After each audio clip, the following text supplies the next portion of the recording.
ट्रेनमधून प्रवास करताना तुमच्या हातात रिझर्वेशन असतं, पण बऱ्याचदा असं होतं की तुमच्या सीटवर भलतीच व्यक्ती बसली आहे. मग काय, सीटसाठी तुम्हाला भांडावं लागतं.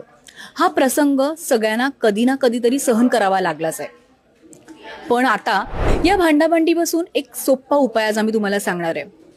ट्रिक खूप सोपी आहे पण खूप कामाची आहे, त्यामुळे हा रील आत्ताच सेव्ह करून ठेवा. सगळ्यात आधी मोबाईलमधील मेसेजचा टॅब ओपन करा. आता तुम्हाला एक मेसेज पाठवायचा आहे. सीट असं इंग्रजीत लिहून त्यापुढे तुमचा PNR नंबर लिहा. त्यापुढे तुमचा सीट नंबर आणि बोगी नंबर लिहा आणि स्पेस द्या. त्यापुढे ऑक्युपाईड बाय अननोन पॅसेंजर असं लिहायचं आहे. त्यानंतर हा मेसेज तुम्हाला रेल्वेच्या 139 या नंबरवर पाठवायचा आहे. हा मेसेज पाठवल्यानंतर काही वेळातच TC तुमच्या सीटजवळ येईल आणि ज्यानं तुमची सीट बळकावली आहे त्याला उठवून तुम्हाला सन्मानानं तिथे बसण्याची जागा करून देईल. हा रील कसा वाटला आम्हाला जरूर कळवा. तसंच रेल्वेनं प्रवास